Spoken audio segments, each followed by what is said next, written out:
নমস্কার বন্ধুরা, সকলকে আমার চ্যানেলে স্বাগত। রাজ্যের সমস্ত ধরনের রাজ্য সরকারি কর্মচারীর পাশাপাশি সমস্ত ধরনের সরকার প্রসূত বিদ্যালয়ের শিক্ষক, শিক্ষিকা বা শিক্ষাকর্মী এবং অন্যান্য সমস্ত ধরনের কর্মচারী, যেমন পঞ্চায়েতের কর্মী বা মিউনিসিপ্যালিটি দপ্তরের কর্মচারী বা কর্পোরেশনের কর্মী বা লাইব্রেরির কর্মচারী এবং এদের পাশাপাশি রাজ্যের সমস্ত ধরনের ফ্যামিলি পেনশনার এবং পেনশনারদের জন্য পশ্চিমবঙ্গ রাজ্য সরকারের অর্থ দপ্তর থেকে মাইনে এবং পেনশন সংক্রান্ত এই মুহূর্তে একটি অত্যন্ত গুরুত্বপূর্ণ অর্ডার জারি করা হয়েছে। কি সেই অর্ডারে কি বলা হয়েছে সকল কিছু আজকের ভিডিওতে বিস্তারিতভাবে আলোচনা করব। ভিডিওটি অত্যন্ত গুরুত্বপূর্ণ, তাই প্রথম থেকে শেষ পর্যন্ত অবশ্যই ধৈর্য সহকারে দেখবেন এবং ভালো লেগে থাকলে অবশ্যই একটি লাইক এবং সকলের সঙ্গে শেয়ার করবেন। আর সেই সাথে চ্যানেলে প্রথমবার হলে অবশ্যই চ্যানেলটিকে সাবস্ক্রাইব করে নিতে ভুলবেন না। তাহলে চলুন আমরা বিস্তারিত জেনে নিই। এই অর্ডারটি হলো রাজ্যের সমস্ত ধরনের সরকারি কর্মচারী এবং পেনশনাররা তাদের এপ্রিল মাসের স্যালারি এবং পেনশন কবে নাগাদ তাদের অ্যাকাউন্টে পেতে চলেছেন সেই সংক্রান্ত। তাহলে চলুন অর্ডার অনুযায়ী আমরা এক এক করে জেনে নেব যে কবে কারা স্যালারি বা পেনশন পাচ্ছেন। প্রথমত আমরা জানবো রাজ্যের সমস্ত ধরনের রাজ্য সরকারি কর্মচারীদের ব্যাপারে। রাজ্যের সমস্ত রাজ্য সরকারি কর্মচারীদের এই মাসে অর্থাৎ এপ্রিল মাসের স্যালারিটি তারা তাদের অ্যাকাউন্টে পেতে চলেছে আগামী 29শে এপ্রিল বুধবারের দিন। এরপর রাজ্যের সমস্ত ধরনের সরকার প্রসূত বিদ্যালয়ের শিক্ষক, শিক্ষিকা বা শিক্ষাকর্মীদের ব্যাপারে জানবো।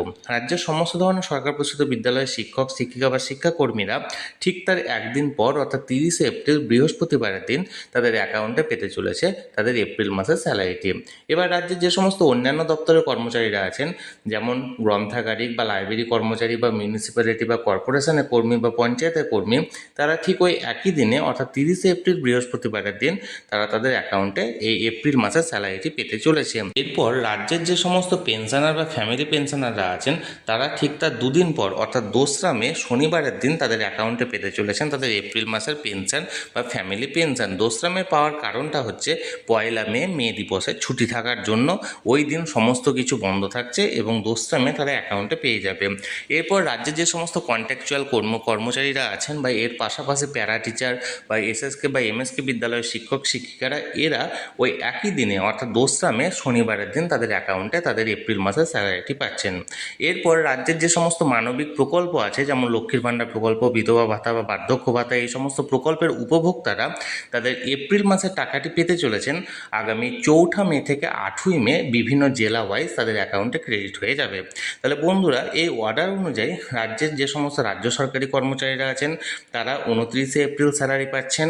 রাজ্যের যে সমস্ত সরকার প্রসূত বিদ্যালয়ের শিক্ষক, শিক্ষিকা এবং অন্যান্য দপ্তরে যে সমস্ত কর্মচারীরা আছেন তারা একদিন পর অর্থাৎ 30শে এপ্রিল বৃহস্পতিবারের দিন পাচ্ছেন। রাজ্যের যে সমস্ত পেনশনার বা ফ্যামিলি পেনশনাররা আছেন তারা 2রা মে শনিবারের দিন পাচ্ছেন।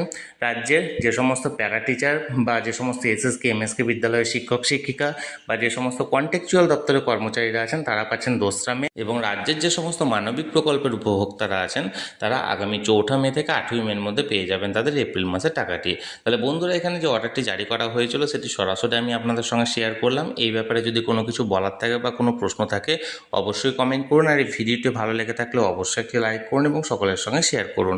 আর সেই সাথে চ্যানেলে যদি প্রথমবার হয়ে থাকেন এই রকমের ইনফরমেটিভ ভিডিও আরও দেখার জন্য, যারা এখনও পর্যন্ত চ্যানেলটিকে সাবস্ক্রাইব করেননি তারা অবশ্যই চ্যানেলটিকে সাবস্ক্রাইব করে রাখুন। ধন্যবাদ, দেখা হচ্ছে পরের ভিডিওতে।